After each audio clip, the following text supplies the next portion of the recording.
کہ ہلاک ہو جائے وہ شخص جو ماں باپ کو، دونوں کو یا دونوں میں سے کسی ایک کو بڑھاپے کی حالت میں پائے اور ان کی خدمت کر کے جنت نہ کما سکے۔ جامعہ ترمذی میں اور سنن ابن ماجہ میں حدیث ہے کہ تیرا باپ جنت کا دروازہ ہے، اب یہ تیری مرضی ہے تو اس کی حفاظت کرنا چاہتا ہے یا نہیں کرنا چاہتا۔ اب یہ ہمیں ویسے آکورڈ لگ رہا ہوتا ہے کہ ماں باپ کو کون جھڑکتا ہوگا، لیکن یہ ٹی وی پہ آپ دیکھ لیں کس طریقے سے خبریں آتی ہیں، ویڈیوز بنی ہوئی ہیں، مار رہے ہیں ماں باپ کو، گھر سے نکال دیتے ہیں، اولڈ ایج ہاؤسز میں رکھوا دیتے ہیں۔ ایک چیز پانچوں مقامات پہ کامن ہے کہ توحید کے بعد سب سے پہلے اللہ تعالیٰ نے ماں باپ کے ساتھ حسن سلوک کا ذکر کیا۔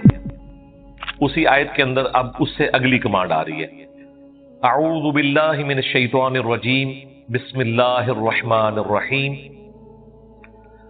وَقَضَى رَبُّكَ أَلَّا تَعْبُدُوا إِلَّا إِيَّهُ، اور تمہارے رب نے یہ بات طے کر دی تھی کہ مت پوجنا کسی کو سوائے اس کے۔ یہ پہلی کمانڈ۔ اسی کے ساتھ دوسری کمانڈ، وَبِالْوَالِدَيْنِ إِحْسَانًا، اور اپنے ماں باپ کے ساتھ احسان کی روش اختیار کرنا۔ قرآن حکیم میں 5 مقامات ایسے ہیں جن میں توحید کے فوراً بعد ماں باپ کے ساتھ حسن سلوک کرنے کا حکم آیا ہے۔ یہ کوئی معمولی بات نہیں ہے، 5 مقامات پہ توحید کے فوراً بعد، سورۃ البقرہ میں، سورۃ الانعام کے اندر، سورۃ النساء کے اندر، سورہ لقمان کے اندر، اور یہ سورہ بنی اسرائیل۔ یہ 5 مقامات ہیں کہ ماں باپ کے ساتھ حسن سلوک کرنا۔ پورے قرآن میں ماں باپ کے حقوق کا بیان جتنا ہوا، ان سب کو ایک پلڑے میں رکھیں، اور سورہ بنی اسرائیل میں یہ جو مسلسل 3 آیات ہیں، یہ اس سب پر بھاری، اس میں کافی تفصیل کے ساتھ ذکر ہوا ہے۔ انشاءاللہ ہم اس کے ترجمے کو بھی کور کریں گے، اس پہ ٹائم بھی زیادہ لگائیں گے، اس سے ریلیٹڈ احادیث کو بھی انشاءاللہ تعالی میں ڈسکس کروں گا۔ ایک چیز اس میں یہاں پہ سکپ ہے جو کہ باقی جگہوں پر آئی، خصوصاً سورہ لقمان کے اندر، کہ اگر ماں باپ تجھے حکم دیں کہ تو میرے خلاف چلے یا شرک کرے، پھر تم نے ان کا کہنا نہیں ماننا، لیکن ساتھ ہی فرمایا دنیا میں معروف طریقے سے ان کے ساتھ چلنا ہے۔ معروف طریقہ یہ ہے کہ ان کے کھانے پینے کا خیال رکھنا، ان کے رہائش کے پوائنٹ آف ویو سے جو مسائل ہیں انہیں ایڈریس کرنا، بیمار ہو جائیں تو ان کی دیکھ بھال کرنا، یہ دنیا میں معروف طریقے سے چلنا ہے۔ حتیٰ کہ بخاری مسلم میں حدیث ہے، اسما بنت ابی بکر جو حضرت ابو بکر کی بیٹی ہیں بڑی، ان کی والدہ مشرکہ تھیں اور وہ ملنے کے لیے آیا کرتی تھی۔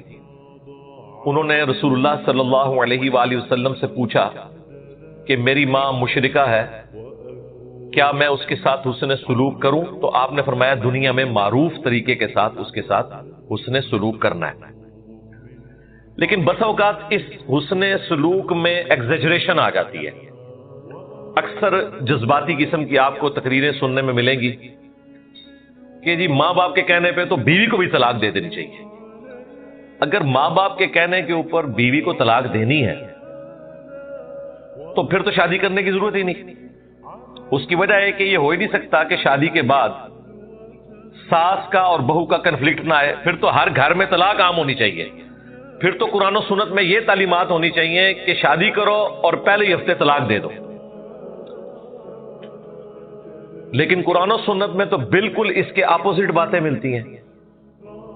اس کا مطلب یہ ہے کہ یہ چند ایک جعلی روایتوں سے بعض لوگوں نے جو مسائل اخذ کیے، یا اکا دکا جو صحیح روایتیں بھی ہیں، وہ روایتیں بھی وحی کی تائید کے ساتھ ہیں۔ جس طرح عبداللہ ابن عمر کے بارے میں آتا ہے کہ ان کی بیوی کے ساتھ حضرت عمر کا کنفلکٹ تھا اور انہوں نے کہا اسے طلاق دے دو، انہوں نے نہیں دی، نبی اسلام کے پاس آئے تو نبی اسلام نے کہا کہ ٹھیک ہے تم طلاق دے دو۔ اب نبی صلی اللہ علیہ وآلہ وسلم کو تو وحی کی تائید حاصل ہے، وہ اگر کسی سے فرما رہے ہیں تو وہ صرف زبانی کلامی نہیں کہہ رہے، اس چیز کو نبی اسلام نے کہیں مشروع نہیں فرمایا، ورنہ حدیثیں یوں ہوتی کہ جب ماں باپ تمہیں طلاق دینے کا کہیں تو فوراً اپنی بیوی کو طلاق دے دو. تو پھر سب سے پہلے تو سارے صحابہ کرام بغیر بیویوں کے بیٹھے ہوتے ہیں، کیونکہ یہ کنفلکٹ تو شروع سے چل رہا ہے اور جوائنٹ فیملی سسٹم میں یہ نیچرل ہے. اس کے الٹ ضرور ملتا ہے. قرآن میں بیوی کے ساتھ، بچوں کے ساتھ، ماں باپ کے ساتھ حسن سلوک کا ذکر ہے. طلاق کو آخری درجے تک اوائڈ کرنے کا ذکر موجود ہے. اور احادیث میں تو جس طریقے سے کھول کھول کر نبی علیہ السلام نے بیان فرمایا اس کی بات تو گنجائش نہیں رہتی. بخاری مسلم میں حدیث ہے، عورت مرد کی ٹیڑھی پسلی سے پیدا ہوئی ہے، اسے سیدھا کرنے کی کوشش نہ کرو ورنہ اسے توڑ بیٹھو گے، اور اسے طلاق دینا اسے توڑنا ہے. اس کا مطلب ہے نبی علیہ السلام نے کہا کہ نہیں توڑنا اسے. اس میں الفاظ ہے اس سے نفع حاصل کرو، اسے سیدھا کرنے کی کوشش نہ کرو، یعنی توڑنے کی کوشش نہ کرو، یعنی کہ طلاق دینے کی کوشش نہ کرو. یہ حدیث بخاری میں بھی ہے، مسلم میں بھی. مسلم شریف میں تو اتنی حیران کن حدیث ہے. نبی علیہ السلام نے فرمایا شیطان کا تخت پانیوں پہ لگا ہوا ہے، شام کے وقت سارے چیلے آ کے اسے رپورٹ کرتے ہیں آج ہم نے فلاں شخص سے فلاں گناہ کروایا، فلاں شخص سے فلاں گناہ کروایا. شیطان خوش نہیں ہوتا، بڑا بڑا گناہ وہ گنواتے ہیں، بدکاری کا، چوری کا. ایک چیلا آ کے کہتا ہے آج میں نے میاں بیوی کے درمیان جدائی کروا دی ہے. شیطان اسے گلے لگا لیتا ہے کہ اصل کام تو نے کیا. اس حدیث کی روشنی میں کیا یہ بات فٹ ان بیٹھتی ہے کہ ماں باپ کے کہنے پہ بیوی کو طلاق دے دی جائے؟ اسلام تو کہتا ہے جینوئن ریزن بھی ہو تب بھی آپ نے طلاق کو اوائڈ کرنا ہے. قرآن میں آیا کہ اگر عورت بے حیائی کرے تو سب سے پہلے اسے بستر سے الگ کرو. اس سے بڑی تو کوئی بات نہیں ہو سکتی. سورۃ النساء میں پھر بھی صحیح روش اختیار نہ کرے تو اسے مارو. وہ بھی ویشیوں کی طرح نہیں مارنا، صرف چھوٹے بچوں کو جس طرح ڈانٹ ڈپٹ کی جاتی ہے اس میں بھی چہرے پہ مارنے سے منع کیا، ہڈی پسلی توڑنے سے منع کیا، ایک سازش کے طور پہ. اس سے بڑی کیا چیز ہو سکتی تھی؟ نبی علیہ السلام نے منع فرمایا. صحیح مسلم میں حدیث ہے کوئی بھی مؤمن اپنی مؤمنہ بیوی سے بغض نہ رکھے. صحیح مسلم میں ایک اور حدیث ہے دنیا برتنے کی جگہ ہے اور سب سے بہترین اگر کوئی متاع ہے دنیا کا تو نیک بیوی ہے. بخاری اور مسلم دونوں میں حدیث ہے میں اپنے بعد تمہارے لیے سب سے بڑی آزمائش تمہاری عورتیں چھوڑ کر جا رہا ہوں، یعنی ان کے ساتھ حسن سلوک کرنا ہے، یہ تمہاری ذمہ داری ہے. یہاں پر ہمارے پنجاب کے معاشرے میں بوڑھے لوگ جن کے ساتھ نوجوانوں کی دوستیاں ہوتی ہیں وہ انہیں شادی سے پہلے پٹی پڑھا دیتے ہیں کہ اپنی بیویوں کو دبا کے رکھنا ہے، کیونکہ انہوں نے یہی کچھ کیا ہوتا ہے. اور اینڈ رزلٹ آپ لوگوں کے سامنے پوری زندگی میاں بیوی لڑتے رہتے ہیں. یعنی آپ پرانے جو بوڑھے بابے ہیں نا ان کو دیکھیں نا تو سکون سے نہیں گھر میں رہتے. اسی طریقے سے وہ میاں بیوی جو پوری زندگی اکٹھے نہیں رہے ہوتے، بڑھاپے میں جب ریٹائرمنٹ کے بعد مرد گھر واپس آتا ہے کچھ عرصے بعد آپ طلاق سن لیتے ہیں. یہ عام آپ نے سنا ہوگا، یہ خصوصاً فوجیوں میں بہت ساری طلاقیں اس طرح کی ہو جاتی ہیں کیونکہ انہیں ساتھ رہنے کی عادت نہیں ہوتی. اور بڑھاپے کے وقت اب دونوں کی ہڈیاں اپنی جگہ فکس ہو چکی ہیں، کوئی پیچھے ہٹنے کے لیے تیار نہیں ہے. وہ طلاق ہو جاتی ہے اور وقت پڑ جاتا ہے بچوں کو. ماں کو بھی انہوں نے سنبھالنا ہے، باپ کو بھی سنبھالنا ہے اور ایک جگہ نہیں رکھنا. ظاہر ہے وہ نامحرم ہو گئے ایک دوسرے کے لیے. یہ بہت بڑی آزمائش. یہ وہ ریئل ٹائم پرابلمز ہیں جو لوگ ہم سے آ کے ڈسکس کرتے ہیں اور کہتے ہیں نہیں کیا کریں مصیبت بن گیا آخری وقت میں ہمارے ماں باپ ہمارے لیے. وہ آپس میں غصے میں الجھے ہیں اور طلاق کر کے تو مصیبت ہماری جان کو ڈال دی ہوئی ہے. سب کے پاس تو فائنینشیل ریسورسز ایسے نہیں ہوتے نا کہ وہ ماں باپ کو الگ الگ مکانوں میں رکھ سکیں. یہ ایک عذاب والی صورتحال شروع ہو جاتی ہے کیونکہ ساتھ رہنے کا تجربہ نہیں ہوتا. کورونا کے دنوں میں آپ نے نہیں سنا تھا کتنے لوگوں کی طلاقیں ہو گئی یورپ امریکہ میں؟ کیونکہ پہلے تو مصروف رہتے تھے ایک دوسرے کے ساتھ، بس اتنا ہی ریلیشن شپ تھا کہ بچوں کے پوائنٹ آف ویو سے کوئی تھوڑی بہت ڈسکشن ہو گئی، یا جاب کے پوائنٹ آف ویو سے، یا کھانے پینے کے موقع پہ، جب ساتھ پورا دن گزارنا پڑا تو دونوں ہی ڈان ہیں، عورتیں بھی ڈان ہیں اور ان کے ہسبینڈ بھی ڈان بنے ہوئے ہیں. اور at the end of the day Europe میں تو یو کے اندر کئی ایک میں نے یعنی مین ٹی وی چینلز کے اوپر خبریں دیکھی ہیں کہ کئی مردوں کو ان کی بیویوں نے مارا ہے. یہاں تو زیادہ تر مرد مارتے ہیں نا، وہاں زیادہ تر عورتیں مارتی ہیں. اور وہ کورونا کے دنوں میں جب لاک ڈاؤن چل رہا تھا، شکر ہے وہ لاک ڈاؤن ختم ہوا اور بعد میں زندگی نارملائز ہوئی. اسی طریقے سے بخاری شریف سے ایک حدیث پیش کی جاتی ہے کہ حضرت ابراہیم علیہ السلام جب حضرت اسماعیل علیہ السلام کی غیر موجودگی میں ان کے گھر آئے ملنے کے لیے، تو ان کی بیوی کے ساتھ انٹریکشن ہوا، یعنی اپنی بہو کے ساتھ. واپسی پہ جاتے ہوئے انہوں نے کہا کہ جب اسماعیل آئے تو اسے میری طرف سے پیغام دینا ہے کہ اپنے گھر کی چوکھٹ بدل لے. تو جب حضرت اسماعیل علیہ السلام واپس آئے، ان کو میسج دیا ان کی بیوی نے، تو انہوں نے طلاق دے دی اپنی بیوی کو، یعنی وہ کوڈ ورڈز میں بات کی تھی. بھائی حضرت ابراہیم علیہ السلام خلیل اللہ ہے، انہوں نے کوئی اندازہ نہیں لگایا تھا، ان کے پاس غیبی خبر تھی. غیبی خبر کے بغیر اٹکل پچو چلانا یہ نبی کی تو شان ہی نہیں ہے. اس طرح کے واقعات سے یہ پریسیڈنٹ سیٹ کرنا کہ آپ لوگوں کو یہ ترغیب دلائیں کہ ٹھیک ہے جی ماں باپ اگر خوش نہیں ہے تو بیوی کو طلاق دے دو، اس کو سمجھنے کے لیے بڑی آسان بات ہے. جو یہ مشورہ دیتا ہے نا، اسے کہا جائے کہ اگر تیری بیٹی کو تیرا داماد اپنے ماں باپ کے کہنے پہ طلاق دے تو وہ کانوں کو ہاتھ لگائے گا، کہے گا نہیں ظلم ہے. تو جس کے لیے تم کوشش کر رہے ہو وہ بھی تو کسی کی بیٹی ہے. دنیا میں آپ نے ایشوز کو ریزالو کرنا ہے نا، اپنے آپ کو اس کی جگہ پہ رکھ کے دیکھیں، پھر آپ کو بڑی آسانی سے سمجھ آ جائے گی کہ اس وقت یہ بندہ زیادتی کر رہا ہے یا واقعی یہ بیچارہ مظلوم ہے، اسے بات سمجھ نہیں آ رہی. ہو سکتا ہے میں بھی اس کی جگہ پہ ہوں تو یہی صورتحال ہو. لیکن یہ بہت کم لوگ ہیں جو یہ امیجنیشن میں بھی تصور کرنے کے لیے تیار ہوتے ہیں. جس طرح کا آئیڈیل داماد ساس سسر چاہ رہے ہوتے ہیں نا، اس طرح کا آئیڈیل وہ اپنے بیٹے کو نہیں بننے دیتے اپنی بہو کے لیے. جو خوبیاں اپنی بہو کے لیے وہ چاہ رہے ہوتے ہیں نا کہ وہ یہ بھی کرے یہ بھی کرے یہ بھی کرے، اپنی بیٹی کے لیے کبھی نہیں چاہتے کہ وہ بھی اپنے ساس سسر کے ساتھ یہ بھی کرے یہ بھی کرے یہ بھی کرے. تو رزلٹ آپ کے سامنے ہے.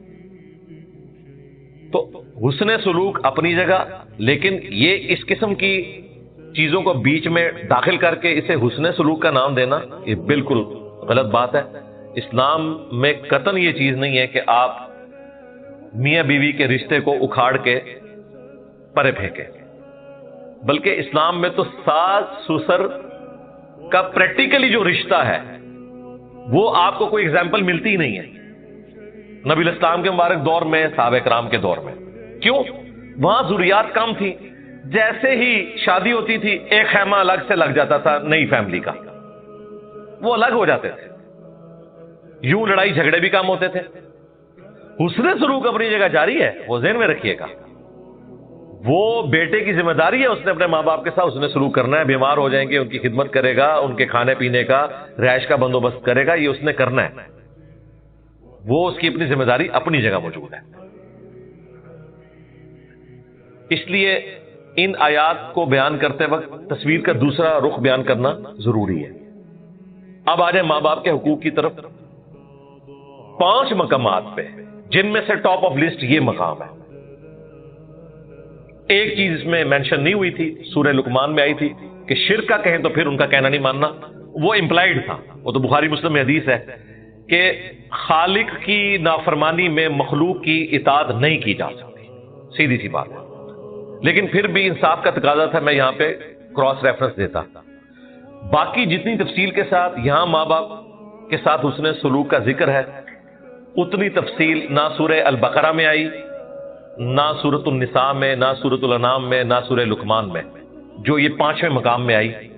ایک چیز 5 مقامات پہ کامن ہے کہ توحید کے بعد سب سے پہلے اللہ تعالیٰ نے ماں باپ کے ساتھ حسن سلوک کا ذکر کیا. اور فرمایا کہ ماں باپ کے ساتھ حسن سلوک کرو، وبالوالدین احسانا، اور اس میں بھی خصوصاً اما یبلغن عندک الکبر، اگر یہ تمہارے سامنے بڑھاپے کی حالت کو پہنچ جائیں، احدہما او کلاہما، وہ دونوں یعنی ماں اور باپ دونوں یا ان میں سے کوئی ایک، فلا تقل لہما اف، تو انہیں اف بھی نہ کہنا۔ یہ محاورتاً بات ہے، عربی زبان میں سب سے ہلکی بات یہی تھی، اف۔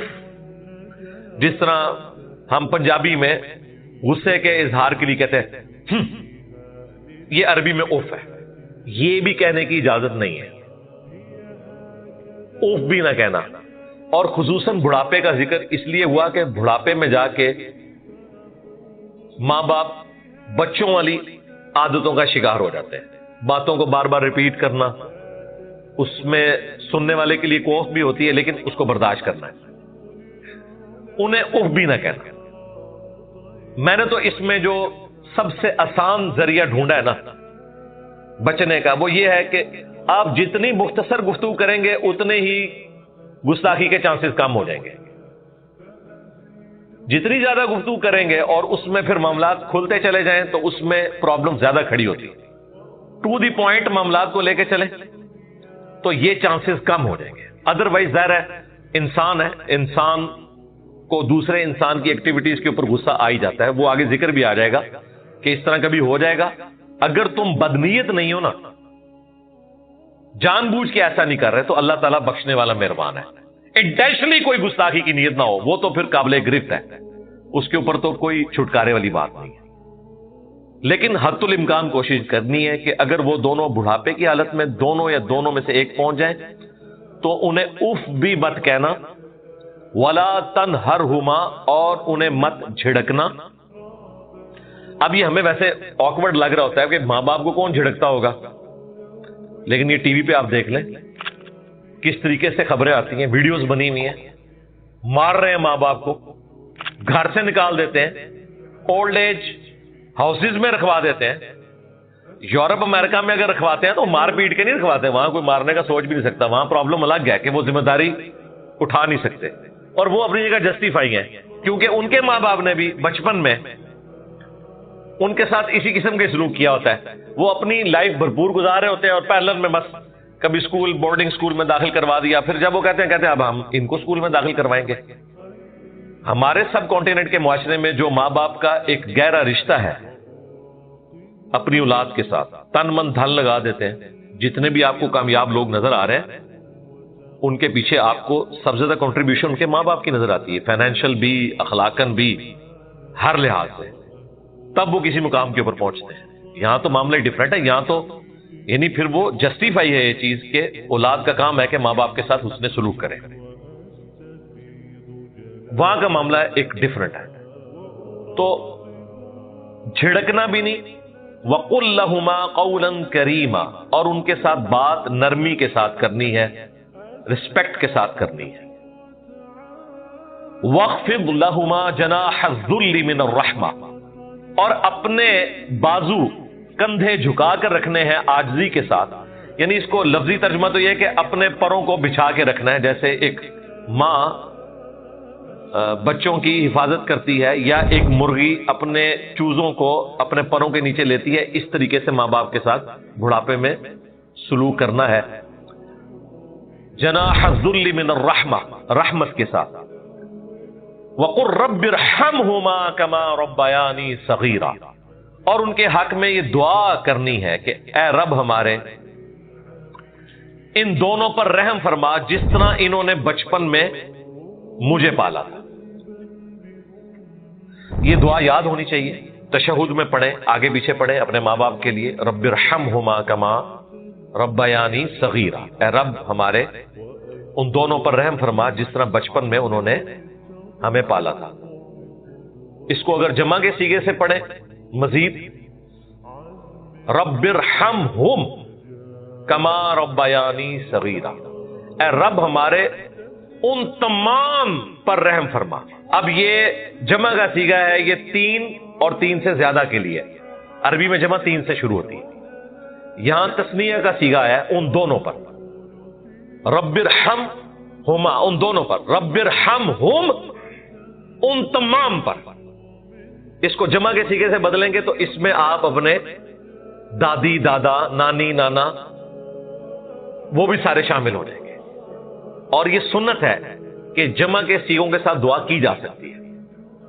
نبی علیہ السلام کی کئی دعائیں ہیں جو سنگولر کے صیغوں کے ساتھ ہیں اور صحابہ کرام نے انہیں جمع کے صیغوں کے ساتھ پڑھا ہے.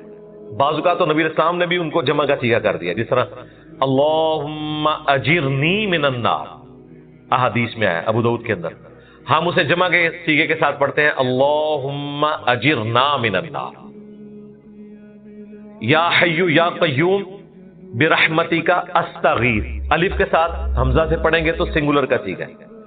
نون کے ساتھ پڑھیں گے برحمتک نستغیث تو جمع کے صیغہ ہو جائے. اللہم اہدنی فی من ہدیت سنگولر کا صیغہ، اللہم اہدنا فی من ہدیت پلورل کا صیغہ. صحابہ کرام نے جمع کے صیغوں کے ساتھ صحیح ابن خزیمہ میں موجود ہے. ابی ابن کعب جب وتر کی جماعت کرواتے تھے تو اللہم اہدنا فی من ہدیت وعافنا فی من عافیت جمع کے صیغوں سے اینڈ پہ دروشی بھی پڑھتے تھے. تو رب ارحمہم کما ربیانی صغیرا، اے اللہ ان میرے تمام آباء و اجداد پہ، ماں باپ، دادی دادا، نانی نانا سارے شامل، رحم فرما جس طرح بچپن میں انہوں نے مجھ پر رحم کیا. کتنی بیسٹ دعا ہے. یعنی ان کے احسانات کا بدلہ تو ہی دے سکتا ہے. دوسرا، ماں باپ کے دل میں شفقت وہ بھی تو اللہ ہی نے ڈالی ہے. اولاد کے دل میں بھی شفقت اللہ ہی ڈالے گا اپنے ماں باپ کے لیے. اللہ ہی شفقت ڈالنے والا ہے. بلٹ ان تو اس نے رکھی ہوئی ہے لیکن اسے ایگزیکیوٹ کرنا یہ نصیب والوں کا حصہ ہے. یہ دعا یاد رکھیں. دوسری دعا جو حضرت ابراہیم علیہ السلام نے کی تھی، رب اجعلنی مقیم الصلاۃ ومن ذریتی ربنا وتقبل دعاء ربنا اغفر لی ولوالدی وللمؤمنین یوم یقوم الحساب سورہ ابراہیم میں آتی ہے. اور اس کا بیسٹ موقع ہے تشہد میں. بخاری مسلم میں حدیث ہے جب تشہد پڑھ چکو، دروشی پڑھ چکو، جو چاہو اپنے رب سے مانگو. اس میں آپ یہ دعائیں شامل کریں روزانہ. میں تو الحمدللہ ڈیلی پڑھتا ہوں. یہ سب سے بیسٹ موقع ہے. اسی طریقے سے قنوت وتر کے بعد بھی جو دعائیں آپ پڑھتے ہیں مزید صحابہ کرام سے ثابت ہیں، ان میں یہ شامل کریں. ماں باپ زندہ ہیں یا مر چکے، دونوں حالتوں میں ان کے لیے دعا کرنا یہ ماں باپ پہ کوئی احسان نہیں ہے، یہ اللہ تعالیٰ کے حکم کو آپ نے پورا کرنا ہے اور اس میں آپ کے لیے بھی نفع ہے. ساتھ ہی ساتھ اپنے بیوی بچوں کے لیے بھی دعا کریں. وہ بھی قرآن میں سورہ الفرقان میں سکھائی گئی. ربنا هب لنا من ازواجنا وذرياتنا قرۃ اعین وجعلنا للمتقین اماما.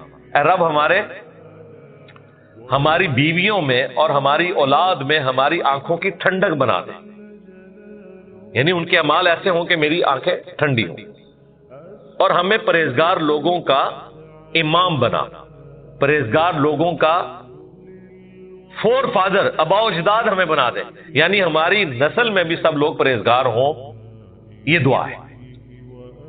یہ دعا بیوی بچوں کے لیے. اور ایک دعا ایسی ہے جو آپ نے اپنے تمام رشتہ داروں کے لیے، پوری امت کے لیے کرنی ہے. اللہم ربنا آتینا فی الدنیا حسنہ وفی الآخرۃ حسنہ وقینا عذاب النار.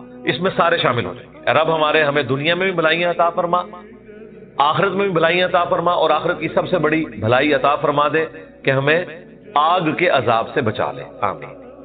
تو یہ 3 دعائیں کم از کم یاد کر لیں اور انہیں تشہد میں پڑھیں. تشہد کے علاوہ بھی ایک اور موقع ہے، صحیح مسلم میں حدیث ہے، سجدے میں انسان اپنے رب کے سب سے زیادہ قریب ہوتا ہے، لہذا خوب دعائیں مانگا کرو. 3 دفعہ سبحان ربی الاعلیٰ پڑھ کے، یا باقی جو تسبیحات ہیں، سبوح قدوس رب الملائکۃ والروح. ایک اور تسبیح بخاری مسلم میں آئی ہے، سبحانک اللہم ربنا وبحمدک اللہم اغفر لی. یہ دعائیں بھی پڑھیں اور ساتھ یہ دعائیں بھی پڑھیں. کسی ایک سجدے میں پڑھ لیں، یہ نہیں کہ ہر سجدے میں پڑھنی ہے. 5 نمازوں میں کسی ایک نماز کی کسی ایک رکعت میں بھی یہ دعائیں آپ نے پڑھ لی تو ایک دن میں آپ نے جو حق ادا کرنا تھا دعا والا وہ کر لیا، ونس ہی کافی ہے۔ لیکن یہ دعائیں یاد ہوں گی تو آپ پڑھیں گے، ترغیب دلائی جائے گی تو پڑھیں گے۔ ماں باپ کے حقوق کے حوالے سے ایک حدیث بڑی مشہور ہے بخاری اور مسلم میں۔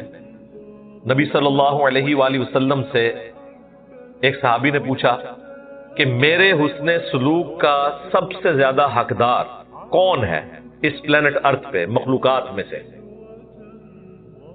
نبی علیہ السلام نے فرمایا تیری ماں۔ دوسری بار پوچھا، فرمایا تیری ماں۔ تیسری بار پوچھا، فرمایا تیری ماں۔ چوتھی بار پوچھا تو فرمایا تیرا باپ۔ یعنی اگر ماں باپ کے حقوق کے 4 حصے کیے جائیں تو 3/4 ماں کا حق ہے، 1/4 باپ کا حق ہے۔ اور اس کی حکمت بھی اللہ تعالیٰ نے قرآن میں بیان فرمائی ہے۔ سورہ لقمان کے اندر دودھ پلاتی ہے ماں، اور پھر وہ جب پریگنینسی کی تکلیف سے گزرتی ہے اس کا ذکر بھی اللہ تعالیٰ نے کیا ہے۔ اس کی وجہ سے اللہ تعالیٰ نے ماں کا حق زیادہ رکھ دیا ہے۔ حتیٰ کہ سنن نسائی میں حدیث ہے جنت تیری ماں کے قدموں کے پاس ہے، یعنی ماں کی خدمت کر کے جنت کمائی جا سکتی ہے۔ اسی طریقے سے جامعہ ترمذی میں اور سنن ابن ماجہ میں حدیث ہے کہ تیرا باپ جنت کا دروازہ ہے، اب یہ تیری مرضی ہے تو اس کی حفاظت کرنا چاہتا ہے یا نہیں کرنا چاہتا۔ باپ کے لیے بھی فضیلت آئی ہے۔ ویسے مشہور تو حدیث یہی ہے کہ جنت ماں کے قدموں کے نیچے ہے، باپ والی حدیث بھی ہے۔ جامعہ ترمذی میں اور ابن ماجہ میں ایک اور حدیث ہے تو اور تیرا مال تیرے باپ کا ہے، تو وہ حدیث الگ سے ہے۔ پھر وہ مشہور حدیث جو جامعہ ترمذی کے اندر موجود ہے اور المستدرک للحاکم میں، بڑی ایکسٹراڈنری حدیث ہے، اور اس کا کچھ حصہ مسلم شریف میں بھی ہے۔ مسلم شریف میں جو ماں باپ سے متعلق حصہ ہے نا وہ مسلم شریف میں ہے کہ ہلاک ہو جائے وہ شخص جو ماں باپ کو، دونوں کو یا دونوں میں سے کسی ایک کو بڑھاپے کی حالت میں پائے اور ان کی خدمت کر کے جنت نہ کما سکے۔ نبی علیہ السلام نے اس کے اوپر آمین کہا ہوا ہے۔ مسلم شریف میں اتنا ہی حصہ ہے، لیکن یہ پوری حدیث جامعہ ترمذی میں المستدرک للحاکم میں ہے، فضل الصلاۃ علی النبی کے اندر بھی موجود ہے۔ اس میں 3 الفاظ ہیں۔ نبی علیہ السلام مسجد میں تشریف لائے، آپ نے ممبر کی پہلی سیڑھی پر قدم رکھا، فرمایا آمین، دوسری پہ رکھا، فرمایا آمین، تیسری پہ رکھا، فرمایا آمین۔ صحابہ کرام نے کہا یا رسول اللہ آج آپ نے ایسا عمل کیا ہے جو ہم نے آپ کو پہلے کرتے ہوئے نہیں دیکھا۔ اچھا میرا ایک معصومانہ سوال ہے، دنیا کے سارے غوثوں سے بڑے غوث وہاں بیٹھے ہوئے تھے، انہیں تو نہیں پتا چلا نبی علیہ السلام نے آمین کیوں کہا ہے؟ یہ کہتے ہیں جی عبد القادر جیلانی جو ہے نا وہ کائنات کو اس طرح دیکھ رہے ہیں جس طرح ایک رائی کا دانہ ہتھیلی پر ہوتا ہے، اور دوسری طرف آپ کو یہ بھی کہانی کراتے ہیں کہ بڑے سے بڑا غوث قطب ابدال ہو ایک صحابی کے گھوڑے کے قدموں کی خاک کے برابر بھی نہیں، یہ کہتے ہیں نا۔ تو سارے غوث تو وہاں بیٹھے ہوئے تھے بڑے، کسی کو نہیں پتا چلا کہ نبی علیہ السلام آمین کیوں کہہ رہے ہیں۔ اس کا مطلب ہے یہ کہانی کرواتے ہیں آپ کو صرف۔ تو نبی علیہ السلام نے فرمایا کہ حضرت جبرائیل آئے تھے، یار حضرت ابو بکر عمر عثمان و علی کو تو حضرت جبرائیل نہیں نظر آئے، تو بھائی پھر ہم یہ کہیں گے نا کہ ابو بکر عمر عثمان علی جیسا ہے ہی کوئی نہیں، تیرا غوث پاک تو شاہی کوئی نہیں ان کے مقابلے پہ۔ اور ظاہر ہے عبد القادر جیلانی اس سے ناراض نہیں ہوں گے یہ بات سن کے، کیونکہ انہوں نے خود کہانی لکھی ہوئی ہے بنیاد الطالبین میں، یہ کہانی ہے، فراڈ ہے، ہم نہیں مانتے، لیکن غوث پاک کے خلاف تو یہ دلیل ہے نا، انہوں نے خود بنیاد الطالبین میں لکھا ہوا ہے کہ بڑے سے بڑا غوث قطب ابدال ایک صحابی کے گھوڑے کے قدموں کی خاک کے برابر نہیں۔ پھر انہوں نے کہا کہ حضرت برا نہ بناؤ، اسی تو کہہ رہے ہیں ابو بکر عمر عثمان و علی جیسا کوئی نہیں، اسی تو چاہیے کوئی نہیں۔ آپ نے تو کہا تھا کہ ابو بکر عمر عثمان و علی کے گھوڑے کی خاک جیسا کوئی نہیں، میں تو شاہی کوئی نہیں۔ ہم نے تو پھر بھی تھوڑا سافٹ کر دیا، حالانکہ یہ بھی جعلی بات ہے۔ کوئی مسلمان صحابی کے گھوڑے سے کمتر نہیں ہو سکتا، نہ اس کی خاک کے برابر۔ مسلمان تو جامعہ ترمذی اور ابن ماجہ میں حدیث ہے ایک مومن کی حرمت کعبے سے بڑھ کے، یہ کہانیاں بنائی ہوئی ہیں۔ جعلی ہیں. لیکن یہ کہانیاں ہم نے ان کے گلے فٹ کر دی ہیں. گھنٹی جو انہوں نے باندھی تھی نا, ہم نے ان کے گلے میں باندھ دی ہے. لو سامو کہ اگر یہ بات کرتے ہو تو پھر سنبھالو اسے. اور اس میں بھی پھر جان بوجھ کے کہیں گے حضرت معاویہ کے گھوڑے کے قدموں کی خاک. جیسے شیعہ نے گھوڑا بنایا ہوا ہے نا, سنیوں نے حضرت معاویہ کا گھوڑا بنا لیا ہوا ہے. دونوں ہی گھوڑے جعلی ہیں بھائی. وہ ذوالجناح حضرت حسین کا ہی گھوڑا تھا, ٹھیک ہے نا. یہ جو آپ نے پالے ہیں یہ ذوالجناح نہیں ہے. بہرحال یہ کہانی تھی, لیکن پھر بھی ان پہ تو فٹ ہوتی ہے نا. تو وہاں تو کسی صحابی کو نہیں پتا چلا. پھر نبی علیہ السلام نے کہا کہ جب میں نے پہلی سیڑھی پہ قدم رکھا تو حضرت جبرائیل میرے پاس آئے اور انہوں نے مجھے اللہ کی طرف سے سلام بھیجا اور کہا کہ یا رسول اللہ, اللہ تعالیٰ نے حکم دیا ہے کہ جو میں دعا کروں رسول اللہ اس پر آمین کہیں, نبی علیہ السلام کی مہر لگے. اس میں پہلی سیڑھی پہ جب قدم رکھا تو حضرت جبرائیل نے کہا کہ یا رسول اللہ آپ آمین کہیں کہ برباد ہو جائے وہ شخص جس کے سامنے آپ کا ذکر ہو اور وہ آپ پر درود نہ پڑے. اللہم صلی علی محمد وعلی آل محمد. ایک مجلس میں بارہا رسول اللہ کا ذکر ہو صلی اللہ علیہ وآلہ وسلم تو کم از کم ایک دفعہ دروشی پڑھنا یہ ضروری ہے. تو نبی علیہ السلام نے کہا آمین. جب دوسری سیڑھی پر قدم رکھا تو حضرت جبرائیل علیہ السلام نے عرض کیا کہ آپ دعا پر آمین کہیں کہ برباد ہو جائے وہ شخص جو ماں باپ کو بڑھاپے میں پائے, دونوں کو یا دونوں میں سے کسی ایک کو, اور وہ ان کی خدمت کر کے جنت نہ کما سکے. نبی علیہ السلام نے کہا آمین, مہر لگا دی. یہ وہ حصہ ہے جو مسلم شریف میں بھی ہے. اور تیسری سیڑھی پر جب قدم رکھا تو حضرت جبرائیل علیہ السلام نے عرض کی کہ آپ آمین کہیں کہ برباد ہو جائے وہ شخص جو رمضان المبارک کا مہینہ پائے اور وہ اپنی مغفرت نہ کروا سکے. نبی علیہ السلام نے کہا آمین. اچھا یہ حدیث آپ بچپن سے سن رہے ہیں, لیکن جو اینگل میں نے بتایا کہ سارے غوثوں کے غوث وہاں بیٹھے ہوئے تھے, نبی علیہ السلام سے کیوں پوچھ رہے ہیں؟ کتنے گیا دماغ؟ کہتے ہیں انجینئر صاحب کے آنے سے کیا فرق پڑا؟ یہ فرق پڑا ہے. کبھی آپ لوگوں نے اپنا دماغ استعمال نہیں کیا تھا. آپ تو وہ 3 باتیں یاد کیے ہوئے تھے, ہم تو سٹارٹ میں ہی پکڑ لیتے ہیں کہ بھائی گل شروع کی تو وہی ہے. کیونکہ انہوں نے جس طریقے سے آپ کو جھوٹے عقائد بتائے تھے نا, تو آپ فوراً حساب لگا لیا کریں کہ یہ بات کدھر جا رہی ہے. تو آپ کو ہر حدیث کے بعد اینڈ رزلٹ پتہ کیا ملے گا؟ بابے تو شاہی کوئی نہیں, کہانیاں گرائی ہوئی ہیں انہوں نے, نبی کے جیسا ہے ہی کوئی نہیں, بابے تھے شاہی کوئی نہیں. قرآن و سنت کی تعلیمات کا خلاصہ ہی ہے. انبیاء کرام جب دنیا میں آتے تھے تو ان کے مقابلے پہ کون کھڑے ہوتے تھے؟ بابے.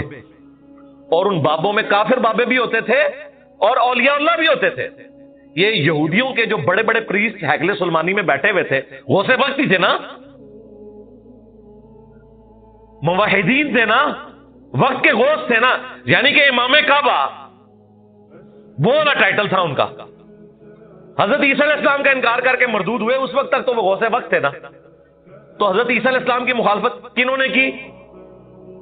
غوث وقت میں. تو یہ بابے اتنی پیڑی شہن ہے کہ جب یہ ڈی ٹریک ہو, یہ پیغمبر کی بھی مخالفت کرتے ہیں. میں اور آپ شاہی کوئی نہیں ان کے مقابلے پہ, مخالفت کے پوائنٹ آف ویو سے. ویسے تو انہوں نے لمحہ پا لیا ہے ایک ہی شاید ساڑھے اسٹوڈنٹ کے بھی شاید کوئی نہیں نا.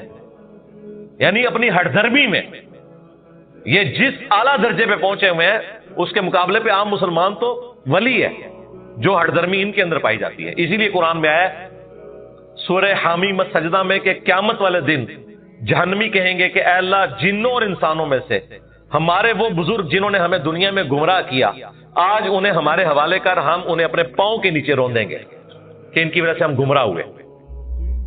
اور سورۃ الاحزاب میں آیا کہ ہمارے بڑوں کو, ہمارے بزرگوں کو اے اللہ دگنا عذاب دے, دنیا میں ہم ان کی وجہ سے گمراہ ہوئے تھے. حقیقت بات ہے, ہم تو دنیا میں اس وقت یقین کریں ان کے لیے بدوائیں نکلتی ہیں کہ جن کے ساتھ لگے ہوئے تھے یہ تو ہمیں جہنم میں پھینکنے لگے تھے, آخرت میں تو آپ غصے کو چھوڑ دیں, کیا ہوگا؟ ادھر ہی جس کے اوپر توحید کھلتی ہے نا, جسے قرآن و سنت کا تعارف ہوتا ہے, وہ کہتا ہے یا اللہ انہوں نے بیڑا غرق کر, انہوں نے ساڑھے ماں پیوں کو گمراہ کیتا, انہوں نے ماں پیوں کو گمراہ کیتا.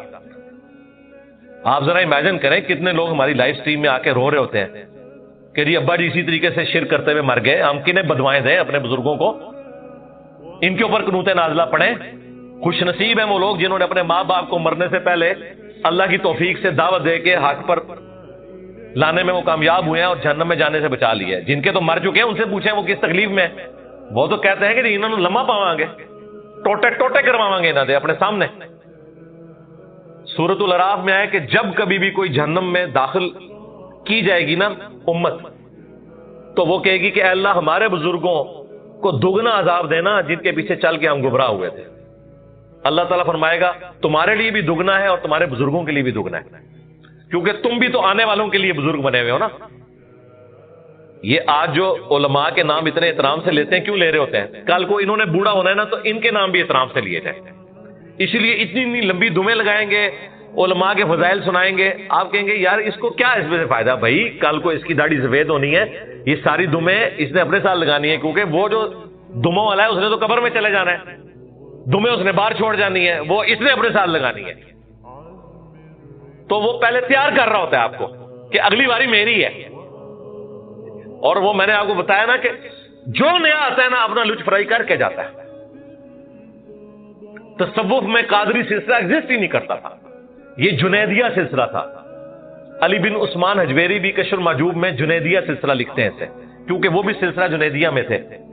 علی بن عثمان حجویری کے جو پیر صاحب تھے نا وہ 2 واسطوں سے جنید بغدادی کے مرید تھے، اور عبد القادر جیلانی 4 واسطوں سے جنید بغدادی کے مرید تھے. عبد القادر جیلانی کا سلسلہ ذرا اس کی وجہ سے بعض اوقات شیطان، میں نے کئی لوگوں کو سنا ہے کہ جی ہم نے داڑھی رکھ لی تو پھر لوگ مسائل پوچھیں گے، لوگ ہمیں نیکوکار کہیں گے، اس لیے جی ہم داڑھی نہیں رکھ رہے. پھر وہ قرآن و حدیث سے سب سے بڑی دلیل دینا شروع کر دیتے ہیں جی ڈاکٹر اقبال کی بھی داڑھی نہیں تھی. قرآن و حدیث ان کے نزدیک یہ ہے کہ ڈاکٹر اقبال کی داڑھی نہیں تھی، اور پوری زندگی ڈاکٹر اقبال کو یاد کرتے کرتے مر جاتے ہیں. اللہ کے نبی علیہ السلام کو پسے پش ڈال دیتے ہیں. کئی لوگ ہیں وہ کہتے ہیں کہ جی وہ جی ہاں نبی علیہ السلام خواب میں زیارت کروا کے خود بنو ایک بار بھی کہہ دینا میں داڑھی رکھ لینی ہے. تو میں ان کو کہتا ہوں وہ 1400 سال پہلے کہہ کے گئے ہیں بھائی. اور اس سے بھی بڑھ کر اللہ قرآن میں کہہ گیا سورہ النساء کی آیت نمبر 119 کہ یہ شیطان کا راستہ ہے، کہ شیطان کہے گا. اس نے یہ وعدہ کیا تھا اپنے رب کے ساتھ وَلَآمُرَنَّهُمْ فَلَيُغَيِّرُنَّ خَلْقَ اللَّهِ، اے اللہ میں تیری مخلوق کو ابھاروں گا کہ وہ تیری بنائی ہوئی تخلیق کو بدل دیں گے. تو یہ تخلیق اللہ نے دی تھی مرد کے لیے. اتنی داڑھی رکھنا کہ جسے عرف عام میں داڑھی کہا جائے یہ مرد کے لیے آبلیگیٹری. تو ہر بندے نے کوئی نہ کوئی اپنے لیے لیم ایکسکیوز رکھا ہوا ہوتا ہے. تو میں ان کو بھی کہتا ہوں بھائی 1400 سال پہلے حکم ہو چکا ہے بھائی، اب کس حکم کا آپ انتظار کر رہے ہیں؟ تو بعض اوقات شیطان یہ بھی وسوسہ دلاتا ہے کہ جی اگر میں جماعت سے نماز پڑھوں گا تو لوگ کہیں گے یہ بڑا نیکوکار ہے لہٰذا میں گھر میں ہی پڑھ لیں. نہیں بھائی، جو فرض چیزیں وہ آپ نے حکم پہ عمل کرنا ہے، اپنی عقل کو اس میں دخل نہیں دینی. اب داڑھی بھی سامنے نظر آ رہی ہے، داڑھی تو ظاہر چہرے پہ رکھی جائے گی نا، پیٹ میں تو صرف بزرگوں کی داڑیاں ہوتی ہیں، ہاں بابوں کی، اور جو کتابوں کے ماننے والے ہیں ان کی داڑھی تو باہر ہوتی ہے، وہ تو سامنے رکھنی ہوگی. اسی طریقے سے نماز بھی لوگوں کے سامنے ہی پڑھنی پڑے گی جماعت سے. یہ تو ہو ہی نہیں سکتا کہ آپ کہیں کہ میں نے جماعت سے نماز نہیں پڑھنی ہے، گنہگار ہوں گے. یہ مرد کے لیے میں کہہ رہا ہوں، عورت تو ظاہر ہے اس کے لیے تو حکم ڈفرینٹ ہے. تو یہ چیزیں اللہ تعالیٰ نے اپنی یاد کے لیے دیکھیں کتنے الارمز فٹ کیے ہوئے ہیں، ہمیں کتنے سگنل پورے دن میں ملتے ہیں. انسان اللہ تعالیٰ سے اپنے آپ کو بے نیاز کر ہی نہیں سکتا. میں ایک ہسٹری چینل کے اوپر یا نیشنل جغرافک پہ ایک ڈاکومنٹری دیکھ رہا تھا. ایک کوئی نان مسلم تھا تو وہ مختلف مسلمان اسکالرس کے پاس نا امریکہ میں انٹرویو کرنے جا رہا تھا کہ ہمیں آپ ریلیجن کے بارے میں بتائیں، اسلام کیا ہے. تو وہ امریکہ میں ایک شیعہ عالم تھے، ینگ تھے. اس سے جب اس نے سوال کیا نا کہ اسلام کیا ہے تو اس نے کہا اسلام خدا کے گرد سینٹرڈ ہے، بس کہ ہر وقت خدا آپ کے سامنے ہونا چاہیے. یہ اسلام کی بیسک ڈیفینیشن ہے. واقعی اس دوران یہی بات ہے. اسلام کیا ہے؟ ٹو سبمٹ یور ول، اللہ کے سامنے سر تسلیم خم کرنا. اچھا اب یہ بات مجھے بھی پتا، لیکن جب میں نے اس بندے کے منہ سے یہ بات سنی نا پھر میں نے غور کرنا شروع کیا. اس نے کہا کہ ہر وقت اللہ آپ کے سامنے ہونا چاہیے. تو پھر میں نے سوچا واقعی یار اسلام تو ہے ہی سینٹرڈ اراؤنڈ گاڈ ہے. صبح سے لے کر شام تک ہر چیز خدا کے گرد گھومتی ہے.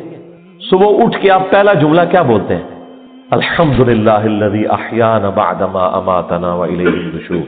تمام تعریفیں اس اللہ کے لیے جس نے مرنے کے بعد مجھے دوبارہ سے زندہ کر لیا اور میں نے لوٹ کے اسی کی طرف جانا ہے. آخرت کا ذکر بھی ساتھ ہی ہے. یہ تلوار جو ہے نا یہ ہر وقت لٹکی رہے گی. آپ دیکھیں دنیا میں جتنی دعائیں ہو رہی ہوتی ہیں نا آخرت کا موت کا ذکر ساتھ پیرلل میں آ رہا ہوتا ہے کہ تیاری سٹارٹ ہی صبح کیا ہو رہا ہے، اے اللہ موت کے بعد زندگی دی ہے اور پھر میں نے مر کے تیرے پاس ہی آنا ہے، جو آخری موت ہے جس کے بعد میں نے اٹھنا بھی کوئی نہیں، پھر قیامت میں ہی اٹھنا ہے۔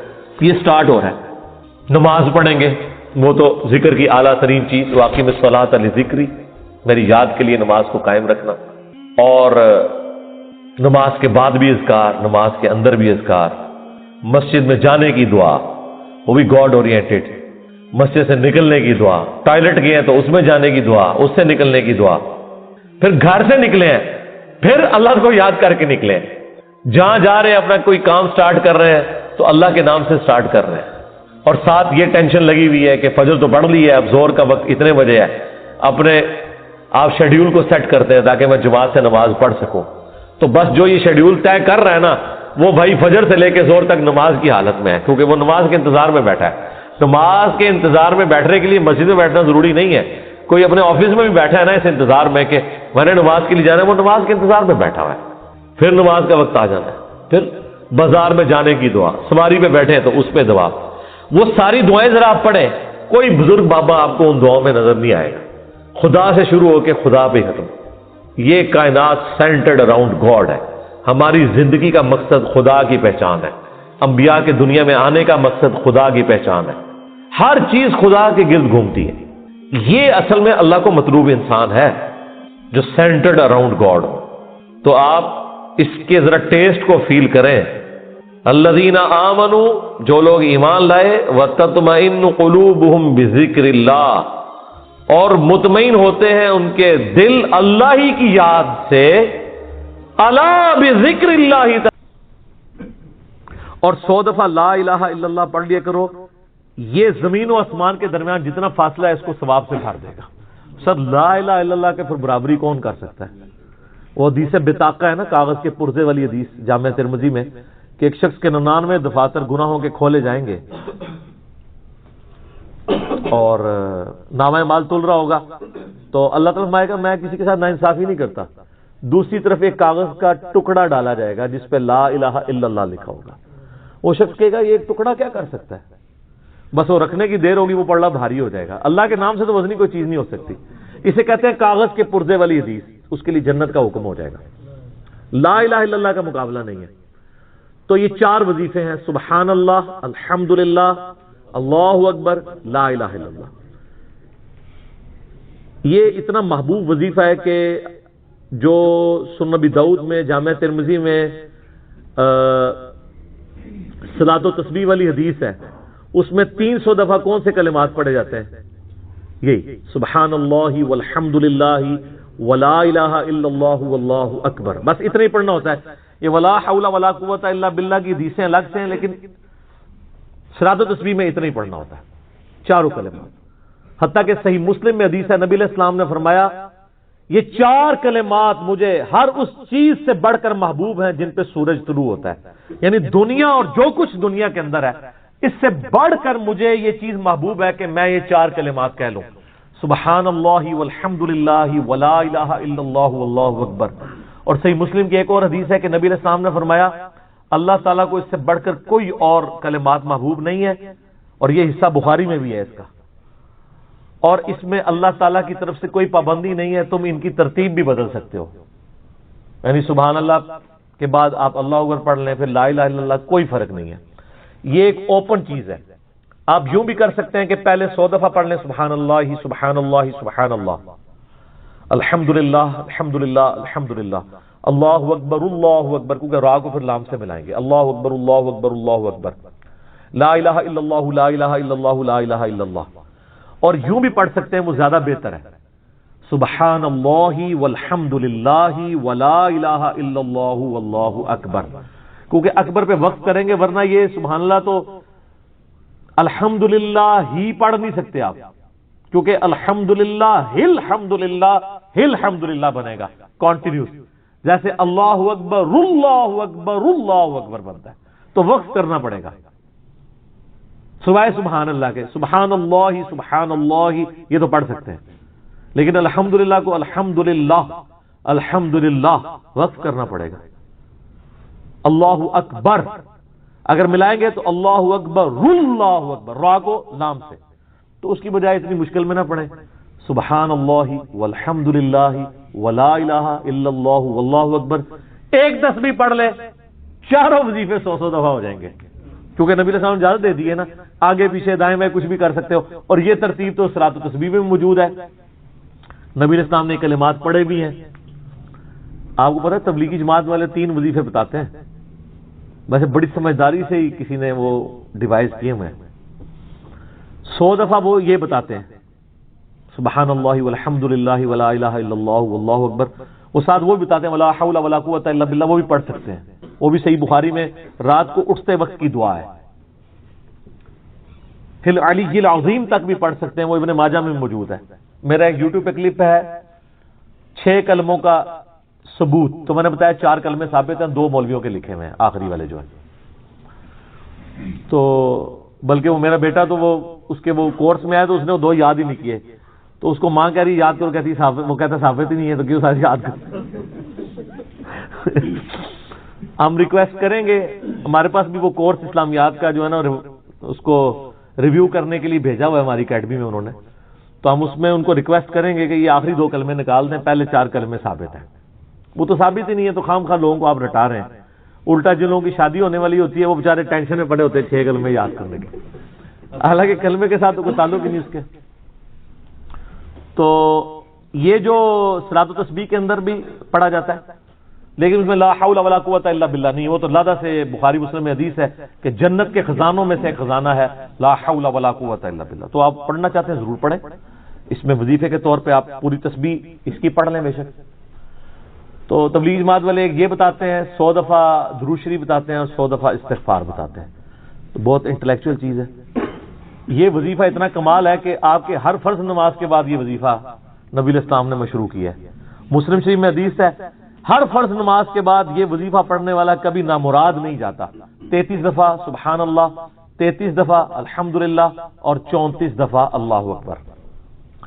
اور ایک حدیث میں ہے مسلم شریف کی کہ جو پڑھے 33 دفعہ سبحان اللہ، 33 دفعہ الحمدللہ، 33 دفعہ اللہ اکبر اور 100 کا عدد پورا کرنے کے لیے پڑھ لے لا الہ الا اللہ وحدہ لا شریک لہ لہ الملک ولہ الحمد وہو علی کل شیء قدیر، 100 کا عدد اس سے بھی پورا کر سکتے ہیں اور 100 کا عدد اللہ اکبر کہہ کے بھی پورا کر سکتے ہیں، تو اس کے سارے گناہ معاف کر دیے جائیں گے، اگرچہ سمندر کی جھاگ کے برابر ہی کیوں نہ ہو، لیکن وہ صغیرہ گناہ، کبیرہ گناہ صرف توبہ سے معاف ہوتے ہیں۔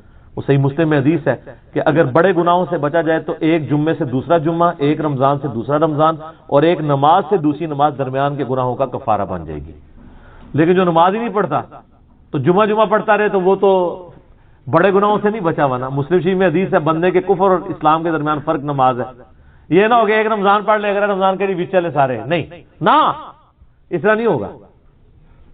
تو یہ وظیفہ اتنا کمال ہے، بخاری مسلم دونوں میں حدیث ہے، کچھ غریب صحابہ حضور کے پاس ہے یا رسول اللہ ہر مقابلے میں ہم برابری کر لیتے ہیں امیر اصحاب کی، وہ روزے رکھتے ہیں ہم بھی روزے رکھ لیتے ہیں، وہ نمازیں پڑھتے ہیں ہم بھی نمازیں پڑھ لیتے ہیں، وہ جہاد کرتے ہیں ہم بھی جہاد کر لیتے ہیں، ایک معاملے میں آ کے ہم مارے جاتے ہیں، قرآن میں بار بار ہے اللہ کی راہ میں خرچ کرو، ہم تو خود ہی غریب ہیں، تو آپ ہمیں کوئی اس کا حل تجویز کریں۔ تو آپ فرمایا میں تمہیں ایک ایسی چیز بتاتا ہوں کہ تم ان کی برابری کر لو گے، تم ہر فرض نماز کے بعد 33 دفعہ سبحان اللہ، 33 دفعہ الحمدللہ، 34 دفعہ اللہ اکبر پڑھ لیا کرو۔ یہ بخاری مسلم دونوں میں۔ کچھ دنوں کے بعد پھر وہ حاضر ہوئے، یا رسول اللہ وہ تو امیر صحابہ کو بھی پتہ چل گیا، وہ بھی یہی کچھ پڑھ رہے ہیں، اب ہم کیا کریں؟ تو اسی تک لو جناب، تو اسی گرین کارڈ دے بلو کارڈ دے چکر ہی پے ہو، دنیا دے آخرت کے نہیں۔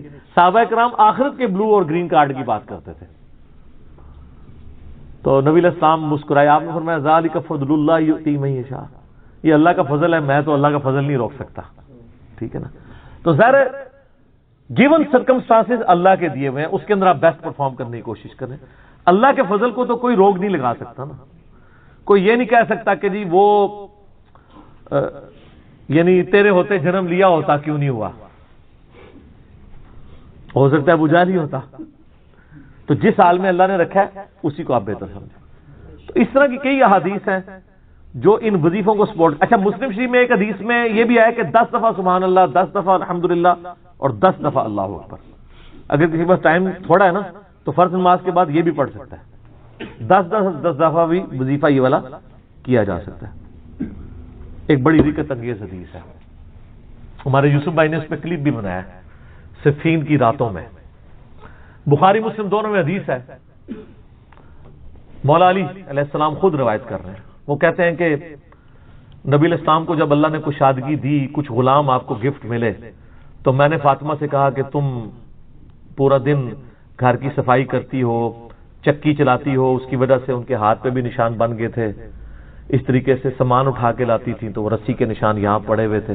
تو نبی علیہ السلام سے جا کے جو ہے وہ ایک غلام ڈیمانڈ کر لیتے ہیں جو ہمیں ذرا ہیلپ آؤٹ کر دے گا، جب سب کو مل رہا ہے تو ہمیں بھی مل جائے گا۔ تو سیدہ فاطمہ حاضر ہوئی، یہ حدیث بخاری میں بھی ہے، مسلم میں بھی ہے۔ تو حضور علیہ السلام کے پاس گئیں، بات نہیں کر سکی، طبیعت میں تربیت کس کی تھی سر؟ بولڈنس نہیں تھی وہ والی، حالانکہ باپ ہے اور حضور کو پتا تھا اپنی بچی کی عادت کا، تو وہ گئیں، بات نہیں کر سکی، واپس چلی گئی۔